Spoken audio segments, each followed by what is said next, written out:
Big boss പോയത് എനിക്ക് actually ഒരു ഡൗൺഫാൾ ആയിട്ടാണ് എനിക്ക് തോന്നുന്നത്. ഒരു പേഴ്സണൽ ഒന്നുമില്ല. എൻ്റെ അടുത്ത് തന്നെ എനിക്ക് ഇതാണ് എന്തിനാണ് പോയത്. അപ്പൊ പക്ഷെ അതിന് പുറത്തിറങ്ങിയപ്പോൾ മനസ്സിലായി ഇതൊന്നും നമ്മളിതിൽ വളരെ ചെറിയ ലോകത്താണ് ജീവിക്കുന്നത് എന്നുള്ളത്. ബിഗ് ബോസിന് പോണതിന് മുമ്പ് ചിന്തിച്ചിരുന്നത് ചിലപ്പോൾ അമേരിക്കയിലെ പ്രസിഡന്റും റഷ്യയിലെ ഇതും തമ്മിൽ എന്തായിരിക്കും ബന്ധം, ചുഴലിക്കാറ്റ്, അങ്ങനത്തെ കുറെ ഇതൊക്കെയായിരുന്നു ഞാൻ ചിന്തിച്ചുകൊണ്ടിരുന്നത്. പക്ഷെ ബിഗ് ബോസിൽ ഞാൻ 100 ദിവസം അവരെ മീൻകറി പുട്ടും കടലയും അവരെ അതെടുത്ത ആര് ബാത്റൂം കഴിയുന്ന ആര് ഇതൊക്കെ ഞാൻ ചിന്തിച്ചുകൊണ്ടിരുന്നത്. അതിന്റെ ബ്രെയിൻ ആവശ്യമില്ലാത്ത ലൂപ്പിൽ പോയി പെട്ടുപോയി, ചെറിയ ചെറിയ ലൂപ്പിൽ. അവനെ അറിഞ്ഞറിഞ്ഞ് വരുന്നുണ്ട്. അവൻ എന്തായാലും രക്ഷപ്പെടുന്ന എനിക്ക് അറിയാം, കാരണം അത്രയും കഴിവുണ്ടാകും. ആ ഒരു ആസിഫ് അലീനെ പോലെങ്കിലും ആവുന്നതാണ് എൻ്റെ ഒരു ചിന്ത. എനിക്ക് ബിഗ് ബോസിന് ശേഷം കുറെ സിനിമയിലൊക്കെ ഓഫർ വന്നിട്ടുണ്ടായി, പക്ഷെ എനിക്കത് ഒരു കോർപ്പറേറ്റ് ജോബ് പോലെയാണ് തോന്നിയത്. ഞാൻ അവളായിട്ട് ഏകദേശം മുന്നിട്ട് 1.5 വർഷം കഴിഞ്ഞിട്ടാണ് ഇപ്പൊ അടുത്ത വണ്ടിയത്. അത് അവര് കാക്കേനെ പിടിച്ച് അവളൊരു കാക്കേനെ കൊണ്ടുവന്നു, കാക്കക്കുഞ്ഞിനെ അവിടെ വീട്ടിൽ കൊണ്ടിട്ടു. എന്നിട്ട് കാക്കക്കുഞ്ഞിനാ അതൊക്കെ മരിക്കാൻ പോയിരുന്നു. അപ്പൊ ഞാൻ റൈറ്റുവും ഞാനും പറഞ്ഞ് വേണ്ട, അതെന്തായാലും മരിക്കും, അതിനടുത്ത് പുറത്തിടും, പണിയാവും, അത് ഇവിടെ കിടന്ന് മരിക്കും. എന്നിട്ട് അത് മരിച്ചിട്ട് അവര് നോക്കിയില്ല, എന്നിട്ട് എടുത്തിട്ട് അപ്പുറത്തെ വീട്ടിലോട്ട് റൈറ്റു അവളും കൂടെ അടിയായി. അങ്ങനെ ഇതിനിടയിൽ വക്കാലത്ത് പിടിക്കാൻ പോയാ ഞാൻ റൈറ്റു അവളും കൂട്ടായി. പിന്നെ ഞാൻ പക്ഷെ മുമ്പില്ല കുറെ കാലം. 1.5 വർഷം ലെസ്ലി നമ്മൾ പൃഥ്വിരാജിനൊക്കെ ചോദിച്ച പോലെ ഒരു 10 വർഷം കഴിഞ്ഞാ ലെസ്ലി എവിടെയായിരിക്കും, എന്തായിരിക്കും? ചൈനയിലായിരിക്കും. ചൈന ഭയങ്കര ഇഷ്ടമാണെന്ന് തോന്നുന്നു. അവിടെ പോയപ്പോഴത്തേക്ക് എനിക്ക് മനസ്സിലായി, പറഞ്ഞോ ഞാൻ ഇവിടെ ജനിക്കേണ്ടവനായിരുന്നു. ചെറുതായിട്ടൊന്നും മാറിപ്പോയി, ചെറുതായിട്ട് സ്ഥലം ഒന്ന് മാറിപ്പോയി. പക്ഷെ കുഴപ്പമില്ല, നമ്മളെ സ്റ്റോറിക്ക് നല്ല ഡെപ്ത് കിട്ടും. ലെസ്ലി നമ്മൾ കാണുന്ന സമയത്ത് ഭയങ്കര ഐക്യു ഉപയോഗിക്കുന്നു. അത്ര ബുദ്ധിമുട്ടില്ല, എനിക്കിപ്പോ ബുദ്ധിയേ ഇല്ല. സീരിയസ്ലി വളരെ ബുദ്ധി കുറവാണ്. ഞാൻ ചില സമയത്തല്ലേ ഞാൻ എന്ത് മണ്ടന, ഞാൻ മറ്റേ മരിക്കാതിരിക്കാനുള്ള കുറെ കാര്യങ്ങൾ അന്വേഷിക്കുകയാണ്. ഇപ്പൊ ബ്രയൻ ജോൺസൺ എന്നൊക്കെ പറഞ്ഞിട്ടുള്ള കുറെ ആൾക്കാര് മരിക്കാതിരിക്കാനുള്ള ഒരു മൂവ്മെന്റ് കൊണ്ടുവരുന്നുണ്ട്. എനിക്ക് പറഞ്ഞുതരൂ, എന്തെങ്കിലും പഠിച്ചെന്തെങ്കിലും? ഇല്ല, ചില നല്ലവരൊക്കെ മരിച്ചു പോകണം. എന്തിനാ AC നോക്കി വേർക്കുന്നത്? നിങ്ങൾക്ക് ഇഷ്ടപ്പെട്ട AC ബ്രാൻഡുകളുടെ ഒരു വൈഡ് റേഞ്ച് തന്നെ ഇവിടെയുണ്ട്. ലോകോത്തര ബ്രാൻഡുകൾ, original products, wide range. MyG future. Hi, hello, നമസ്കാരം. സൈന സൗത്ത് പ്ലസിന്റെ എല്ലാ പ്രേക്ഷകർക്കും സ്വാഗതം. നിങ്ങൾക്ക് പ്രിയപ്പെട്ട ഒരാളെയാണ് ഞാനിപ്പോ കൊണ്ടുവന്നിട്ടുള്ളത്. ആളുകൾ കാണാൻ ആഗ്രഹിച്ച ഒരു മുഖം, കേൾക്കാൻ ആഗ്രഹിച്ച ശബ്ദം. ലെസ്ലി, സ്വാഗതം. സുഖായിരിക്കാണോ? നമുക്ക് ഇപ്പൊ ഇന്റർവ്യൂ ഒന്ന് കൊടുത്തിട്ട് തന്നെ ഒത്തിരി നാളായി തോന്നുന്നു. എനിക്ക് വിശേഷം അറിയുന്നത് ഈ പറഞ്ഞ റീൽസ് അല്ലെങ്കിൽ നിങ്ങളുടെ യൂട്യൂബ് വ്ലോഗാണ്. അപ്ഡേറ്റ് ആയിട്ട് വിശേഷങ്ങളൊക്കെ അറിയുന്നുണ്ട്. എങ്ങനെ പോകുന്നു ലൈഫ്? സൂപ്പർ ആയിട്ട് പോകും. നിങ്ങള് എന്നെ കാണുന്നില്ലെന്ന് വെച്ചാൽ ആ ഒരു ഇൻഫ്ലുവൻസർ ചെയ്യുന്നില്ല എന്ന് വെച്ചിട്ട് അലമ്പായിട്ട് പോയല്ല, അടിപൊളിയായിട്ട് തന്നെ പോയി. എപ്പോഴും ഇപ്പൊ നമ്മളിപ്പം ഹെയർ കളർ ചെയ്യുക അല്ലെങ്കിൽ നമ്മുടെ ബോഡിയിൽ ഒരുപാട് ചേഞ്ചസ് വരുത്താന്ന് പറയുന്നത് നമുക്ക് അത്രയും സെൽഫ് ഇഷ്ടം, നമുക്ക് ഇഷ്ടമുള്ളത് കൊണ്ടാണെന്ന് പറയാറുണ്ട്.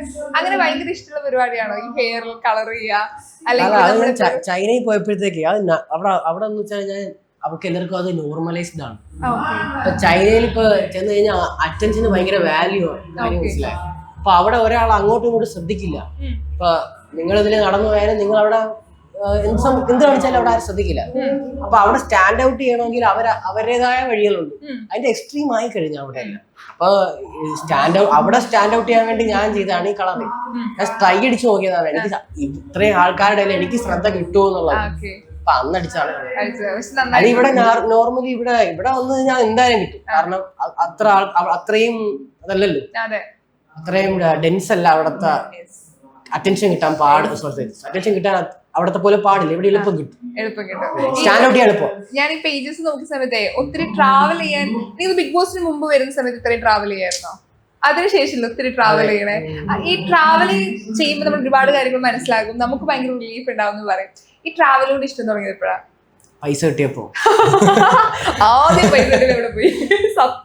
ആദ്യം ഞങ്ങള് ദുബായിൽ പോയി. ബിഗ് ബോസിന് ശേഷം ഈ പരിപാടികളൊക്കെ ഇനോഗ്രേഷൻ അങ്ങനെ പോയി. പിന്നെ സൗദിയിൽ പോയി.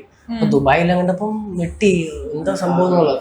പിന്നെ തായ്ലൻഡ് പോയി, ചൈന പോയി, ഹോങ്കോങ്ങില് ജസ്റ്റ് ഒന്ന് ഇറങ്ങി പോയതേ ഉള്ളൂ.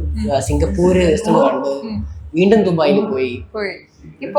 ഇഷ്ടമുള്ള സ്ഥലം ചൈന. എന്തുകൊണ്ടാ ചൈന? വേറെ ദുബായ് നമ്മളിപ്പോ പോയി ദുബായ് കാണുമ്പോഴത്തേക്ക് അവിടുത്തെ ബുർജ് ഖലീഫ സാധനങ്ങൾ മാത്രം നല്ല രീതിയിൽ കാണും. പക്ഷെ ഒരു 10-20-200 ദുബായ് അടുത്തടുത്ത് വെക്കുന്നതാണ് ചൈന. അത്ര അടിപൊളിയാണ്. അത് ആ ദുബായ് എന്ന് പറയുന്ന ഷെയ്ഖ് സായിദ് റോഡ് എന്ന് പറഞ്ഞ സ്ഥലം മാത്രമേ അവിടെ കുറെ ബിൽഡിങ്ങുകൾ അമ്പരച്ചുംബിയാണ് അങ്ങനെയുള്ള സ്ഥലമുള്ളത്. പക്ഷേ അത് വളർന്നുകൊണ്ടിരിക്കുകയാണ്. പക്ഷേ ചൈന ആ ഒരു ഷെയ്ഖ് സായിദ് റോഡിന്റെ ആ സൈഡ് സ്ഥലങ്ങളെല്ലാം കൂടെ നിരന്തരം വെച്ചിടങ്ങി നമുക്ക് കണ്ടാലും തീരെ. ഞാൻ 30 ദിവസം ഒരു സ്ഥലത്ത് എന്നിട്ട് തീരുന്നില്ല കണ്ടു. ഇപ്പൊ നമുക്ക് എല്ലാവർക്കും യാത്ര ചെയ്യണമെന്ന് ഭയങ്കര ആഗ്രഹം ഉണ്ടാവും. ഇപ്പൊ വളരെ ജെന്യൂൻ ആയിട്ടാ പറഞ്ഞത്, പൈസ കിട്ടിയപ്പോഴാണ് ഈ യാത്ര ചെയ്യാൻ തുടങ്ങിയത്. അതുപോലെ ഞാനിപ്പോ എന്നെ തന്നെ പറഞ്ഞ് വിശ്വസിപ്പിക്കും എനിക്ക് യാത്ര ഇഷ്ടമല്ല എന്നുള്ളത്. കാരണം യാത്ര ചെയ്യുമ്പോൾ ഭയങ്കര പ്രശ്നങ്ങളാണ്. കാരണം ഫുഡ് കഴിക്കാൻ പറ്റില്ല, ചിലപ്പോ എന്താ നല്ല രീതിക്ക് യാത്ര ചെയ്യാൻ പറ്റില്ല. പക്ഷെ പൈസ കിട്ടിയപ്പോ എനിക്ക് പോകാൻ പറ്റി. അപ്പൊ ഞാൻ എനിക്കിത് ഇഷ്ടമാണ് എന്ന് ഞാൻ പിന്നെയാണ് മനസ്സിലാക്കിയത്. അതിന്റെ ലിമിറ്റ് പിന്നെയാണ് മനസ്സിലാക്കി. പൈസയാണ് എന്നെ ലിമിറ്റ് ചെയ്തതെന്ന് പിന്നെ മനസ്സിലാക്കി. പൈസ കിട്ടിയപ്പോ ചെയ്തു കൊള്ളാം പരിപാടി. ഇതൊക്കെ ഈ യാത്ര ചെയ്യുമ്പോൾ ശരിക്കും എന്താ കിട്ടണേ? അതായത് നമ്മൾ പുതിയ സ്ഥലങ്ങള്, പുതിയ മനുഷ്യരൊക്കെ കാണുന്ന പോലും എനിക്ക് തോന്നുന്നു നമ്മൾ ബിഗ് ബോസിൽ കാണുന്ന സമയത്തുള്ള ഒരാളുണ്ടല്ലോ, നമ്മൾ കാണുന്ന സമയത്ത് ഭയങ്കര ഐക്യു ഉപയോഗിക്കുന്നു. അതായത് ബുദ്ധിപരമായിട്ട് ആരെങ്കിലും സംസാരിക്കുന്നു. ഇപ്പോഴും സീരിയസ്ലി വളരെ ബുദ്ധി കുറവാണ്. ഞാൻ ചില സമയത്തല്ലേ ഞാൻ എന്ത് മണ്ടനാ. അതാ അന്നൊക്കെ കൊള്ളായിരുന്നു, കുഴപ്പമില്ല. ഇപ്പൊ വളരെ കുറവാണ്. ബെറ്റർ ആവത് ഇപ്പൊ കുറഞ്ഞോ? കുറഞ്ഞു. പക്ഷെ ഞങ്ങൾ ഇപ്പോഴും ഓടുന്ന റീൽസില് അത് അന്നത്തെ കാലല്ലേ, ഇത് മാറി വേറെ ആള് ഇപ്പൊ മാറിയെന്ന് പറഞ്ഞല്ലോ. എന്തൊക്കെ മാറ്റങ്ങൾ സംഭവിച്ചു ലൈഫില് എന്ന് വെച്ചാ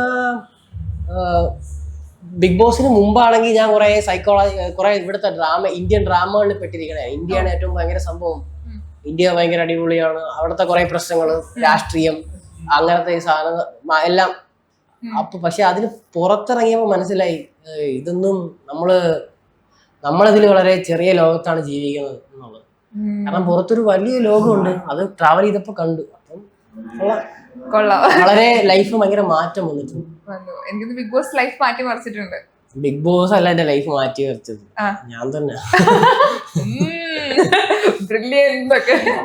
അങ്ങനെയൊന്നും അല്ല സുഹൃത്തെ, ഞാൻ തന്നെ ഈ ബിഗ് ബോസിൽ പോവാൻ കാരണം നമ്മളൊക്കെ തന്നെയല്ലേ ചെയ്തതല്ല. ബിഗ് ബോസ് പോയത് എനിക്ക് ആക്ച്വലി ഒരു ഡൗൺഫാൾ ആയിട്ടാണ് എനിക്ക് തോന്നുന്നത്, ഒരു പേഴ്സൺ എന്നുള്ളതിൽ. കാരണം ബിഗ് ബോസിൽ പോയില്ലായിരുന്നു ഞാനൊരു ഇന്ത്യ മൊത്തം അല്ലെങ്കിൽ ഏഷ്യ മൊത്തമെങ്കിലും ഫേമസ് ആയേനെ എന്റെ ആ ഒരു യങ് ഏജിൽ. പക്ഷെ ഇപ്പൊ അത്ര ആയില്ല, കേരളത്തിൽ മാത്രമേ ആയുള്ളൂ. അങ്ങനെയാണ് ഞാൻ ചിന്തിക്കുന്നത്.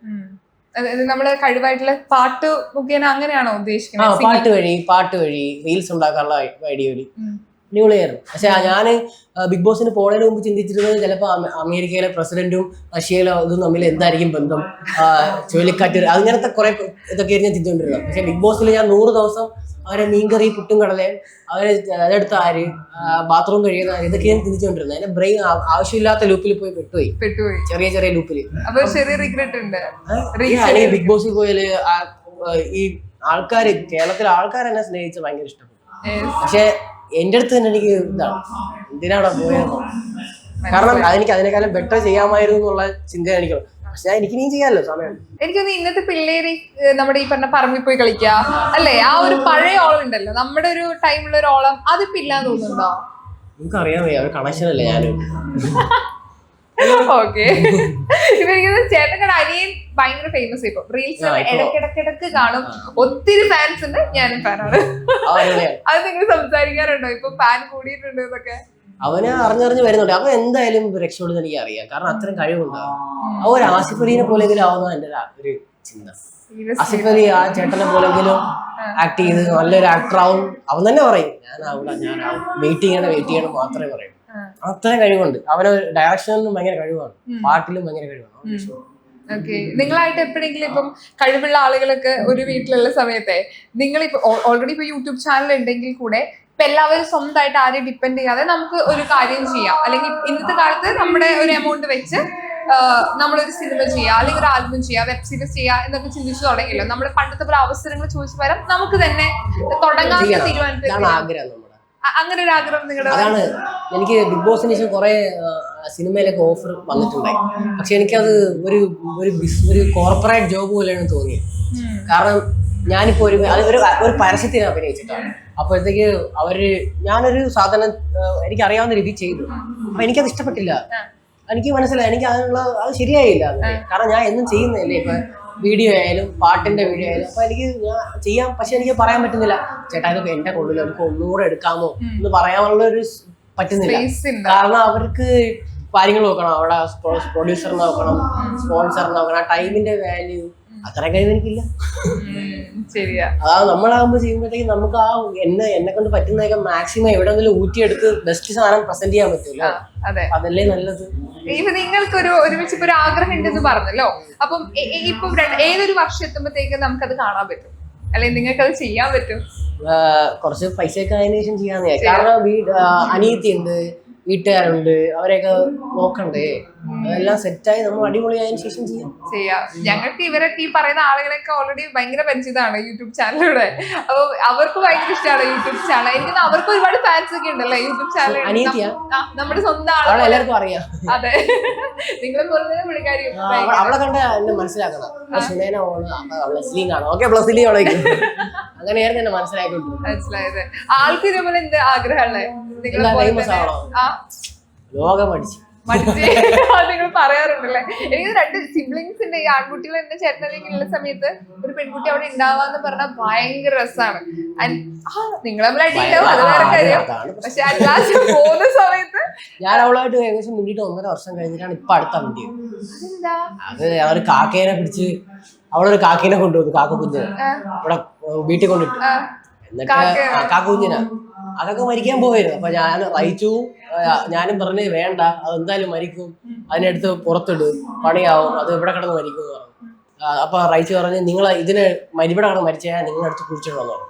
അപ്പൊ ഉമ്മച്ചായും അശ്വനായും കൂടി പോയി ഇതിന് വെള്ളം കൊടുക്കുന്നു, അങ്ങനെ ചെയ്യുന്നു. അത് മരിക്കാറായി ഇതായി. എന്നിട്ട് അത് മരിച്ചിട്ട് അവര് നോക്കിയില്ല, എന്നിട്ട് എടുത്തിട്ട് അപ്പുറത്തെ വീട്ടിലോട്ട് ഇട്ടു. അതൊരു മോശം സ്വഭാവമായി. നമ്മൾ വഴക്കായി. എന്താ നിങ്ങൾ കാണിക്കുന്ന ഇടറി അത് ആ അപ്പുറത്തെ വീട്ടിന്റെ ആ പേടത്തിന് എടുത്തോണ്ട് ഒന്ന് കുഴിച്ചത് എന്നൊക്കെ പറഞ്ഞ അടിയായി. അവള് ചെയ്യില്ല റയിച്ചോ, അവളും കൂടെ അടിയായി. അങ്ങനെ ഇതിനിടയിൽ വക്കാലത്ത് പിടിക്കാൻ പോയാ ഞാനും റയിച്ചോ അവളും കൂട്ടായി. പിന്നെ ഞാൻ പക്ഷെ മിണ്ടിയില്ല കുറെ കാലം. 1 വർഷം 1.5 വർഷം. ഒരേ വീട്ടിൽ തന്നെ ചെറുതായിട്ട് ഒന്നും മിണ്ടിട്ടില്ല. ഇങ്ങനെ വാശിയുള്ള ആളാണോ? ആരാണ്? നമ്മളല്ല വാശിയുള്ള ആൾക്കാര്. ഏറ്റവും കൂടുതൽ വാശി ആർക്കാ? ഈ നമ്മളൊക്കെ വീട്ടില് പപ്സിന്റെ കറക്റ്റ് ഒരു പപ്സ് ഇല്ലെങ്കിൽ ഞങ്ങള് ഇങ്ങനെ അളവെടുത്ത് മുറിച്ച് കഴിക്കും. അതിൽ അങ്ങോട്ടും ഇങ്ങോട്ടും ഒന്ന് അടി ഉണ്ടാവും. നമ്മളായിട്ട് അങ്ങനെയല്ല. പണ്ട് തൊട്ടേ നമുക്ക് വാപ്പിച്ച ഡ്യൂട്ടി വന്നു കഴിഞ്ഞാല് വാപ്പിച്ച് ചിലപ്പോൾ ഡബിൾ ഡ്യൂട്ടി എടുത്ത് KSRTC ഡ്രൈവറാണ്. അപ്പൊ ഡബിൾ ഡ്യൂട്ടി എടുക്കുമ്പോൾ എക്സ്ട്രാ കുറച്ച് പൈസ കിട്ടും. ആ പൈസക്ക് വെച്ച് പൊറോട്ട ഇറച്ചി അല്ലെ എത്തപ്പുഴ മുട്ടയൊക്കെ കഴിച്ചു വരും. ഈ സാധനം അങ്ങോട്ട് വെക്കുന്ന ഓർമ്മയാണ് അപ്പോഴേ തീരും. അങ്ങനെ നമ്മൾ സർവൈവൽ ഇൻസ്റ്റിങ്ക്റ്റിലായി മാറി നമ്മുടെ വീട്ടിലുള്ളവര്. അതുകൊണ്ട് തന്നെ അവിടെ എന്ത് വെച്ചാലും വേഗം തീരും. അതുകൊണ്ട് ആദ്യം എടുക്കുന്നവർക്ക് കിട്ടുള്ളൂ. അങ്ങനെ ഒരു പ്രശ്നമാണ് എന്റെ വീട്ടിൽ. ഞാൻ പല ആൾക്കാരോടും ചോദിച്ചു, നിങ്ങളെ വീട്ടിൽ ഇങ്ങനെയാണോ? പക്ഷെ അങ്ങനെയല്ല. ബാക്കിയുള്ളവരെല്ലാം ഈ പഴമൊക്കെ അടിച്ച് മുന്തിരിയൊക്കെ അടിച്ചാൽ അവിടെ തന്നെ ഇരിക്കും. നമ്മൾ വീട്ടിൽ അങ്ങനെയല്ല. ആദ്യം എടുക്കുന്നവർ മൊത്തം എടുത്ത് തിന്നും. ഈ ആദ്യം എടുക്കുന്നത് ഇയാളാണോ? അല്ല, എനിക്ക് തോന്നുന്നു റയിച്ചോണ്ട് ആദ്യം എടുക്കുന്നത് തോന്നല്ല. നല്ല തീറ്റിയ അറിയാം. ഒരാളിപ്പം ഇപ്പൊ ഇങ്ങനെ പറയുന്നത് എന്റെ അനിയനെ എന്നെ കുറിച്ച് നന്നായിട്ട് അറിയാം, ഞാൻ ഇങ്ങനെയാ പറയുന്നത്, അവനത് കാര്യമാക്കില്ല എന്ന് പറയുന്നു. നമ്മളെപ്പോഴും നമുക്ക് ഇഷ്ടമുള്ള ആൾക്കാരെ കുറിച്ച് നമ്മൾ ഇങ്ങനെ പബ്ലിക്കലി പറയുന്ന സമയത്തോ ആളുകൾ ജഡ്ജ് ചെയ്യും എന്ന രീതിയിൽ നമ്മളെ വീട്ടിൽ ഒന്നുമില്ല, പ്രശ്നങ്ങളൊന്നുമില്ല. നമ്മളൊരു പോസിറ്റിവിറ്റി. കാരണം വാപ്പിച്ച് നമ്മൾ അങ്ങനെയാണ് വളർത്തി. അതുകൊണ്ട് ഇപ്പൊ ചില വീടുകളിലത്തെ പോലെ എന്നെ കുറിച്ച് ഇവ ഇങ്ങനെ പറഞ്ഞില്ല, മോശമായിപ്പോ, അങ്ങനെയൊന്നും ഇല്ല. ഉള്ളതെന്ന് പറഞ്ഞാൽ ആർക്കും ഒരു പ്രശ്നമില്ല, പ്രശ്നമൊന്നുമില്ല. ഇങ്ങനത്തെ വഴക്കൂടാനോ ഒന്നും എന്റെ ജീവിതത്തിൽ വന്നിട്ടില്ല. പക്ഷെ നമ്മള് എല്ലാവരും ഒറ്റ കെട്ടാണെന്ന് എനിക്ക് തോന്നാറുണ്ട്. കാരണം അവര് പണ്ട് വാപ്പിച്ചുള്ള സമയത്ത് സ്കോ ഡ്രൈവേഴ്സും അപ്പൊ അവരെ നമ്മളെ വീട്ടുകാർ എന്റെ ക്ലാസ്സിലെ പിള്ളേരൊക്കെ വീട്ടിൽ വരും. അപ്പൊ അവര് പറയും, നിന്റെ ഫാമിലി എന്ത് ബഹളം, അടി പിടി വഴക്ക്, ചീട്ട് കളിക്കുന്നു, ചെസ് കളിക്കുന്നു, ക്യാരംസ് കളിക്കുന്നു, എപ്പോഴും ഹാപ്പനിങ്. കാരണം 6 പേരുണ്ട്. അവരോട് നമ്മളെ വീട്ടിലൊന്നും ഇങ്ങനെ അല്ല എന്ന് പറഞ്ഞു. ശരിയാണ്, അങ്ങനെയാണ് നമ്മളിവിടെ അങ്ങനെയാണ് വരുന്ന. എല്ലാവരും ഇപ്പോഴും അങ്ങനെ തന്നെ പറയണം. പക്ഷെ അങ്ങനെയുള്ളടത്ത് ഭയങ്കര സ്നേഹമായിരിക്കും അല്ലേ? ഞാനേ ഉമ്മയോ അല്ലെങ്കിൽ ഫാമിലിത്തെ എല്ലാവരും കാണുന്ന സമയത്ത് ഈവൻ ഇപ്പൊ ഞങ്ങളെ കുറിച്ച് നല്ലത് പറയുന്ന വിചാരിച്ചാൽ ആള് സത്യസന്ധമായിട്ടാ പറഞ്ഞുകൊണ്ടിരിക്കണേ. അങ്ങനെയൊന്നുമില്ല. ഭയങ്കര അമ്മ മനസ്സ് ഫാമിലി ഒന്നും അല്ല.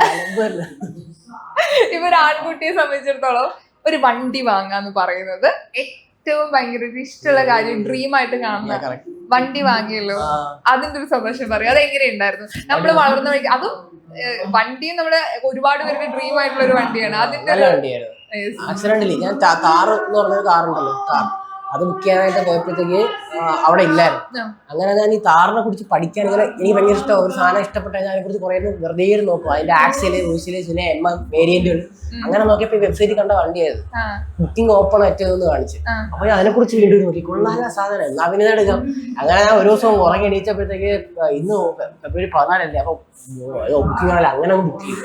ഫെബ്രുവരി 14 ഗേൾഫ്രണ്ട് ഗിഫ്റ്റ് തരാത്തോണ്ടാണോ? അല്ലല്ല, രാവിലെ ഉറക്കം എണീച്ചിട്ട് ചുമ്മാ ഇരുന്ന് ബുക്ക് ചെയ്ത വണ്ടിയാണ്. പിന്നെയാണ് അതിനെ കുറിച്ച് ആലോചിക്കണം. ബെസ്റ്റ് തീരുമാനം. അത് ഭയങ്കര പ്രൗഡ് മൂവ്മെന്റ് ആണ്. അത് വീട്ടുകാർക്കായാലും നമുക്കും ഒരു വലിയ അച്ചീവ്മെന്റ്. വീടും കൂടെ സെറ്റ് ആക്കണം, അതിന്റെ പണിപ്പുരയാണോ? അത് അതിനുവേണ്ടി പുറകെ നടക്കണം. കാരണം വീടും കൂടെ രസവും. ഞാൻ ഈ കാർ എടുത്തതെന്ന് പറഞ്ഞാൽ ഒരു ഓറഞ്ച് കളർ കാറാണ് എടുത്തത്. അവതാർ എന്ന് പറഞ്ഞ സിനിമയിൽ ടൊറൂഖ് മക്തോ എന്ന് പറഞ്ഞൊരു ക്യാരക്ടർ ഉണ്ട്. അതായത് നായകൻ ഒരു കിളിയെ പറപ്പിക്കുന്ന അറിയാം. അത് അവസാനം ഒരു ഓറഞ്ച് കിളിയെ കൊണ്ടുവരും. അപ്പൊ അവരെന്ത് ചെയ്യും, എല്ലാവരും ബഹുമാനിക്കും. അത് ആ ഒരു ഫാന്റസിയിലാണ് ഞാൻ ഈ ഓറഞ്ച് കാർ. ആ കാറിന് ടൊറൂഖ് എന്ന് പേര് വിട്ട് അത് അങ്ങനെ ആക്കണമെന്ന് എന്റെ ആഗ്രഹം. അതിന്റെ പേര് ഇങ്ങനെ വെറൈറ്റി ആഗ്രഹങ്ങളുണ്ടോ? അതായത് ചില നമ്മൾ കണ്ട സിനിമ ഇപ്പൊ സംസാരിക്കാൻ എനിക്ക് തോന്നുന്നത് നമ്മൾ കണ്ട സിനിമകള്, ഗെയിമിലെ ക്യാരക്ടേഴ്സ് അതൊക്കെ നോക്കും. ഞാൻ ഫാർ ക്രൈ 3 എന്ന് പറഞ്ഞ ഗെയിമിലെ ക്യാരക്ടേഴ്സ് കളിക്കാറ്. NFS മോസ്റ്റ് ആണെന്ന് പറഞ്ഞ ഗെയിമിലെ കാറുകളൊക്കെ ആക്കണമെന്നൊക്കെ ആഗ്രഹമുണ്ട്. അങ്ങനെ കുറെ ഫാന്റസികളുണ്ട്. ഇത് കേൾക്കുന്നവർക്ക് ചിലപ്പോൾ ചിരി വരെങ്കിലും നമുക്കത് വലിയൊരു കേൾക്കുന്നവര് ചിലവർക്കേ ചിരി വരുള്ളൂ. ഇത് അറിയാവുന്നവർക്ക് വാ അവര് എന്നെ പോലെയാണല്ലോ എന്ന് ചിന്തിക്കുള്ളൂ. അങ്ങനെ വെറൈറ്റി ആയിട്ട് നിങ്ങളിപ്പം 2 ആൺകുട്ടികളുണ്ടാകുമ്പോൾ ചിലപ്പോ ഒരേ വൈബ് ആയിരിക്കില്ല, മാറ്റങ്ങൾ ഉണ്ടാവും. നിങ്ങൾ ഈ വക കാര്യങ്ങളിൽ 2 അനിയനും ചേട്ടനും ഒരുപോലെയാണ്? 100%. ഓ, ഒരു ചട്ടിയിൽ വാർത്ത പോലെ. നിങ്ങൾ എന്തെങ്കിലും മാറ്റങ്ങൾ ഉണ്ടോ തിങ്കിങ് പ്രോസസ്സിൽ? അവൻ കുറച്ച് ഫീലിങ്ങും എംപത്തിയും ഒക്കെ ഭയങ്കര കൂടുതലാണ്. അതായത് അവൻ മ്യൂസിക് എല്ലാം നല്ലോണം കേൾക്കും. അവന് ആൾക്കാരോട് ഭയങ്കര എംപത്തി ഒക്കെ തോന്നും, കണക്ഷൻ ഒക്കെ കൂടുതൽ തോന്നും, ഫീലിംഗ് ആയിരിക്കും. ഇപ്പൊ സുനേന അവനെ വല്ലതും പറഞ്ഞു കഴിഞ്ഞാൽ അവൻ ഫീലിംഗ് വെച്ചായിരിക്കും ചിന്തിക്കുന്നത്. എന്റെ അനിയത്തി അങ്ങനെ പറഞ്ഞല്ലോ, അപ്പൊ കടിച്ചൊക്കെ പിടിക്കും, പല്ല കടിക്കും, അങ്ങനത്തെ ഒരു സ്വഭാവമാണ് അവന്റെ. ഞാൻ നേരെ ലോജിക്കലായിരിക്കും അത് ചിന്തിക്കുന്നത്. അവൾ അങ്ങനെ പറഞ്ഞതിന്റെ കാരണത്തിൽ ഇങ്ങനെ ഞാൻ ഇതിന് പറഞ്ഞ വിഷമം ഇങ്ങനത്തെ ചിന്തയില്ല. പക്ഷെ അവ അത് ഉള്ളിൽ ഹാർട്ടിലോട്ട് എടുക്കും. അവൻ സ്വഭാവം എന്റെ സ്വഭാവത്തിന്റെ ഓപ്പോസിറ്റ് ആണ്. ഞാൻ ഹാർട്ടിലിട്ട് ചിലതൊക്കെ എടുക്കും. പക്ഷെ നല്ല ക്വാളിറ്റി ആട്ടോ. എല്ലാം ഹാർട്ടിൽ എടുത്തു കഴിഞ്ഞാൽ നമുക്ക് ഉറങ്ങാൻ കൂടി പറ്റില്ല. ഈ ഒരു ക്വാളിറ്റി ഉണ്ടെങ്കിൽ സമാധാനത്തിൽ ഉറങ്ങാൻ പറ്റും. അങ്ങനെ ഹാർട്ടിൽ എടുക്കുന്നവരാണ് കുറച്ചും കൂടെ ബെസ്റ്റ് എന്ന് എനിക്ക് തോന്നാറ്. അത് കുറെ നാൾക്ക് മുമ്പ് ഞാൻ ഈ പാട്ടൊക്കെ ബിഗ് ബോസിന് മുമ്പ് ഞാൻ എല്ലാം ഹാർട്ടിലോട്ട് എടുക്കുന്ന ആളായിരുന്നു. ഇപ്പൊ ആ കഴിവ് പോയി. എങ്ങനെയാണോ അത്? കാരണം ഒരു പാട്ട് കേൾക്കുമ്പോൾ എന്റെ ഹാർട്ട് ബീറ്റ് കൂടി കഴിഞ്ഞാൽ ഞാൻ ആ പാട്ട് സെലക്ട് ചെയ്യുമായിരുന്നു. അങ്ങനെ ചിന്തിച്ച് ചെയ്യുന്നതായിരുന്നു. ഓക്കെ, എന്റെ ഹാർട്ട് ബീറ്റ് കൂട്ടിയാൽ മറ്റൊരാളുടെ ഹാർട്ട് ബീറ്റും കൂട്ടി കഴിഞ്ഞു കഴിഞ്ഞാൽ അത് എനിക്കൊരു കോരിത്തെരിപ്പ് വന്ന് മറ്റൊരാൾക്ക് ഈ സാധനം കോരിത്തെരിപ്പ് വരും. അപ്പൊ ഞാനിരുന്ന് വീഡിയോ ഒക്കെ എഡിറ്റ് ചെയ്യുമ്പോഴും എന്റെ പുറത്ത് കോരിത്തെരിപ്പ് വരുന്നുണ്ടോ നോക്കിയാണ് ഞാൻ എഡിറ്റ് ചെയ്തത്. അപ്പൊ എന്റെ ഹാർട്ടിലോട്ട് ഇത് എടുക്കുന്നുണ്ടോ നോക്കിയാണ് ഞാൻ എഡിറ്റ്. അന്ന് അതുകൊണ്ടാണ് ആ ഒരു ലെവലിലായിരുന്നു ഞാൻ. ബിഗ് ബോസിലോട്ട് പോയിട്ട് ഹാർട്ടിന്ന് പുറത്ത്. ഇതിപ്പോ ഞാനിപ്പോ ബിഗ് ബോസിൽ പോകാൻ ആഗ്രഹിക്കാന്ന് വിചാരിക്കാം. അപ്പൊ ബ്ലിസ്സിൽ എന്താ പറയാ, അല്ലെങ്കിൽ ഇപ്പൊ ബ്ലിസ്സിന്റെ വളരെ കോൺഫിഡൻസ് സർക്കിൾ ഒരാള് ഞാൻ ബിഗ് ബോസിൽ പോകാൻ വേണ്ടി പോവാണെങ്കിൽ ബെസ്റ്റിലേക്ക് പോകണം എന്നാണ് പോകണ്ടെന്നാണ് പറയുന്നത്. ജെന്യുവൻ ആയിട്ട് പറയുകയാണെങ്കിൽ ഞാൻ പോവാനേ പറയും. എന്തുണ്ടാ ഇപ്പൊ നമുക്കൊരു ഭയങ്കര ചേഞ്ചസ് നല്ലതിനെക്കാട്ടും എനിക്ക് തോന്നുന്നു ഒരാളുടെ ഇപ്പൊ ഈ പറഞ്ഞ ഹാർട്ടിൽ എടുക്കുന്ന ചെറിയ ചെറിയ കാര്യമാണെങ്കിൽ അത് നമുക്ക് വലുതല്ലേ. അല്ല, ഓപ്പർച്യൂണിറ്റീസ് പോലെ ഇരിക്കൂലേ. ഓപ്പർച്യൂണിറ്റീസ് ഏതാവെന്ന് നോക്കുന്ന ചിലപ്പോ അതിലായിരിക്കും നമ്മൾ ഏറ്റവും അടിപൊളിയാവും. അങ്ങനെ ചിന്തിച്ചാൽ പോലെ. എനിക്കിപ്പോ ഇതാണെന്ന് തോന്നണമെങ്കിലും ചിലപ്പോ അതായിരിക്കും ബെസ്റ്റ് എന്ന് ഞാൻ ചിന്തിക്കാറുണ്ട്. ചിലപ്പോ അവർക്ക് അതായിരിക്കും ബെസ്റ്റ്. അപ്പൊ പോണെന്ന് തന്നെ ഞാൻ പറയും. അവരെ ക്യാരക്ടറോടെ നോക്കും. അലമ്പാണെങ്കിൽ അളിയാ നീ പോവല്ലേ. ഈ പറഞ്ഞ ബ്ലസ്സിന്റെ പാട്ട് ഭയങ്കര ഇഷ്ടപ്പെടുന്ന ഒത്തിരി പേരുണ്ട് കേട്ടോ. എന്റെ റൂംമേറ്റ് ഭയങ്കര ഇഷ്ടമാണ് പാട്ട്. അപ്പൊ ആളെ കൊണ്ട് എന്തെങ്കിലും പാട്ട് പാടിപ്പിക്കണം എന്ന് പറഞ്ഞിട്ടുണ്ട്. നേരിട്ട് കാണുമ്പോ ഒരു 6-7 മാസമായി പാട്ട് പാടിയിട്ട്. അതെന്താ ഇപ്പൊ പാട്ടുകാർ എപ്പോഴും മൂളിപ്പാട്ടല്ലാതെ ഇങ്ങനെ പാടിക്കൊണ്ട് നടക്കുന്നതാണ് ഞാൻ കേട്ടിട്ടില്ലേ. ഒരു പാട്ടിനോട് ഇഷ്ടമുള്ള ആൾക്കാർ അങ്ങനെയല്ലേ? അപ്പൊ ആ ഒരു ഇതില്ല. അത് ഞാൻ പ്രിപ്പയർ ചെയ്ത് എന്റെ ഒരു സ്റ്റേജിലെത്തിയാൽ എനിക്ക് പാടാൻ തോന്നുള്ളൂ. അതാണ് പ്രശ്നം. അങ്ങനെ തോന്നാത്തോണ്ടാണ് ഞാൻ പാടാത്ത. ഇപ്പൊ ഒരുപാട് പാരഡി സോങ് അല്ലെങ്കിൽ നമ്മുടെ നാട്ടിലൊരു വേർഡ്സ് മാറ്റിയിട്ടൊക്കെ പാടുന്നതിൽ കുറെ ആൾക്കാർക്ക് ഇഷ്ടപ്പെട്ട കുറെ ഉണ്ട്. ഏറ്റവും കൂടുതൽ റെസ്പോൺസ് കിട്ടിയത് പാട്ടായിരുന്നു? കുഴിമന്തി എന്ന് പറഞ്ഞിട്ടുള്ള പാട്ട്. അമ്മ ചീച്ച ഓർമ്മ. അത് എനിക്കൊന്ന് കുറെ പേര് റീലായിട്ട് ക്രിയേറ്റ് ചെയ്തിട്ടുണ്ട്. അതും ഞാൻ ഇങ്ങനെ ആ ഒരു സ്റ്റേറ്റിൽ ഇരുന്നപ്പോഴത്തേക്ക് ചെയ്തതാണ്. കാരണം അറ്റൻഷൻ എവിടെയാണോ കിട്ടുന്നത്, ആൾറെഡി പ്രതീക്ഷ എന്ന് പറഞ്ഞ സാധനത്തിനകത്ത് ആൾക്കാരുടെ അറ്റൻഷൻ ഉണ്ട്. അപ്പൊ അവര് ആ ടൂൺ കേട്ട് കഴിഞ്ഞാൽ റെക്കഗ്നൈസ് ചെയ്യും. കാരണം ഇൻസ്റ്റാഗ്രാം യൂസ് ചെയ്യുന്നു. അപ്പൊ ആ ടൂൺ ഞാൻ എടുത്തതിന് ശേഷം ഒരു കഥ അതിനകത്ത് സ്റ്റോറി ഇംപ്ലിമെന്റ് ചെയ്ത് ഇച്ചിരി സ്പീഡ് കൂട്ടി കണക്കിലൊക്കെ ആക്കി അതിന്റെ ഹാർട്ട് ബീറ്റ് ഓക്കെ ആണോ എന്നൊക്കെ നോക്കി അങ്ങനെ ചെയ്ത ലൈഫിൽ നമ്മൾ ഓരോ കാര്യങ്ങൾ ചെയ്യുമ്പോൾ നമ്മള് ചിലപ്പം നമ്മുടെ വലിയ ഡ്രീമാണ് നമ്മള് സക്സസ് ചെയ്യാൻ വേണ്ടി പോകുന്നത്. ലെസ്ലി ഒരു ഇപ്പൊ നമ്മൾ പൃഥ്വിരാജിനൊക്കെ ചോദിച്ച പോലെ ഒരു 10 വർഷം കഴിഞ്ഞാ ലെസ്ലി എവിടെയായിരിക്കും, എന്തായിരിക്കും, എങ്ങനെയായിരിക്കും? ചൈന ഭയങ്കര ഇഷ്ടമാണെന്ന് തോന്നുന്നു. കല്യാണം കഴിച്ച് ചൈനയിൽ സെറ്റിൽഡ് ആവാൻ ആഗ്രഹമുണ്ടോ? നമ്മള് അവിടെ പോയപ്പോഴത്തേക്ക് എനിക്ക് മനസ്സിലായി പഠിച്ചോ ഞാൻ ഇവിടെ ജനിക്കേണ്ടവനായിരുന്നു. ചെറുതായിട്ടൊന്ന് മാറിപ്പോയി, ചെറുതായിട്ട് സ്ഥലം ഒന്ന് മാറിപ്പോയി. പക്ഷെ കുഴപ്പമില്ല, നമ്മളെ സ്റ്റോറിക്ക് നല്ല ഡെപ്ത് കിട്ടും. ഫൈനലി നമ്മൾ അവിടെ തന്നെ എത്തിയല്ലോ. അങ്ങനെയല്ല, നമ്മളെ സ്റ്റോറി ആ ഒരു ക്യാരക്ടർ പോണില്ലേ, ബ്ലസ്ലി എന്ന് പറയുന്ന ക്യാരക്ടർ ഇങ്ങനെ പോകുന്നില്ലേ. അതായത് ഇന്ന ഡ്രൈവറിന്റെ മനായിട്ട് ജനിച്ചു, ഇവിടെ വർക്കെല്ലാം നടയാൻ ജനിച്ചു, അവിടെ ഇങ്ങനെ പോയി അതൊക്കെ ചെയ്തു, പാട്ട് ചെയ്തു, ക്യാമറ വീഡിയോ ചെയ്തു, എഡിറ്റിംഗ് ചെയ്തു, ബിഗ് ബോസ് എത്തി, പാട്ട് ബിസിനസ്സിലേക്ക് കടന്നു, അങ്ങനെ ചെയ്തു, ഇങ്ങനെ ചെയ്തു, പല ആരംഭം കാണിച്ചു. എന്നിട്ട് അവിടെ ചൈനയിലെത്തുന്നു. അപ്പൊ എവല്യൂഷന്റെ താഴെ എവല്യൂഷനിൽ പിന്നോക്കം കടന്നു ഞാൻ ടോപ്പിലേക്ക് പോകുമ്പോ KGF അവന് ബ്ലഡ് പോലും ഇല്ലായിരുന്നു, അവനല്ലേ സ്റ്റോപ്പിലേക്ക് രസമുണ്ട്. പക്ഷെ ആൾറെഡി കിങ് ആയ KGF നമ്മൾ ബൂസ്റ്റ് ചെയ്ത് കാണിക്കുമ്പോ ഒരു സുഖം കിട്ടുന്നില്ലല്ലോ. അതുപോലെ നമ്മുടെ ലൈഫ് സ്റ്റോറിക്ക് ഒരു ഡെപ്ത് വരണമെങ്കിൽ നമ്മൾ ഇവിടെ നിന്ന് ജനിച്ചിട്ട് തന്നെ പോകാം. അല്ല, ഇവിടെ ജനിച്ചിട്ട് എവിടെയും പോകാനൊന്നുമില്ല, ഇവിടെ തന്നെ കാണും. പക്ഷെ ആ ഒരു സ്റ്റേറ്റ് ഓഫ് മൈൻഡിലേക്ക് എത്തണം ഉദ്ദേശിക്കുന്നത്. കഥ പോലെ ഒരു സ്റ്റോറി ഉണ്ടല്ലേ, കഥയില്ലാത്തവെന്ന് പറയരുതാരും. നല്ല കഥയുണ്ട്. അല്ലെങ്കിൽ ഞങ്ങള് കഥ പറയും, വെറുതെ ഒരു കഥയില്ലാത്തൊരു മനുഷ്യൊന്നല്ല. ഈ പറഞ്ഞ 10 വർഷം കഴിഞ്ഞ ആഗ്രഹം പറഞ്ഞിട്ടില്ല. ചൈനയിലായിരിക്കും നമ്മൾ. ചൈനയിൽ എന്ത് ചെയ്യായിരിക്കും? ചൈനയില് എനിക്ക് VR ഓഗ്മെന്റഡ് റിയാലിറ്റിയും VR ഒക്കെ ഭയങ്കര ഇഷ്ടമാണ്. അതിനെ സംബന്ധിച്ചുള്ള എന്തെങ്കിലും കുറിപ്പുകൾ അന്വേഷിച്ചുകൊണ്ടിരിക്കണേ, അല്ലെങ്കിൽ എന്തെങ്കിലും ഇമ്പോർട്ടിങ് എക്സ്പോർട്ടിങ്, അല്ലെങ്കിൽ വളരെ പ്രധാനപ്പെട്ട എന്തെങ്കിലും കാര്യങ്ങളാണ് ചെയ്തുകൊണ്ടിരിക്കുകയായിരിക്കും. മില്യണയറായിരിക്കും. ശരിക്കുമല്ലോ ഇങ്ങനെ സംസാരിക്കുമ്പോ നമ്മള് നോർമലി കാണുന്ന ഒരു ലൈഫ് സ്റ്റൈല് ഇങ്ങനെയൊക്കെ മതി, ഇവിടെയൊക്കെ ജീവിച്ച് മരിച്ചു പോയാൽ മതി എന്ന് ചിന്തിക്കുന്നിടത്ത് ഇതൊക്കെ കേൾക്കുന്ന സമയത്ത് ഇങ്ങനെ പോരാ, കുറച്ചും കൂടി നമ്മൾ എക്സ്പ്ലോർ ചെയ്യണം. അതെ അതെ, നമ്മളെ സറൗണ്ടിങ് ആണ് മാറ്റുന്നത്. അതെ, ഓക്കെ. ഇങ്ങനെ ഇൻഫ്ലുവൻസ് ചെയ്ത ആരെങ്കിലും ഉണ്ടോ ലൈഫില്? എല്ലാവരും ഇൻഫ്ലുവൻസ് ചെയ്യുന്നുണ്ട്. കാണുന്നവരെ നമ്മൾ ഫിൽട്ടർ ചെയ്യുന്ന പോലെയാ. നമ്മളെ ബാഡ് ഇൻഫ്ലുവൻസ് ചെയ്യുന്നവരെ ഫിൽട്ടർ ചെയ്യണം. ഞാൻ പറയാം വലിയ സന്യാസിയും അല്ലെങ്കിൽ വലിയ സൽസ്വഭാവിയൊന്നും അല്ലട്ടാ.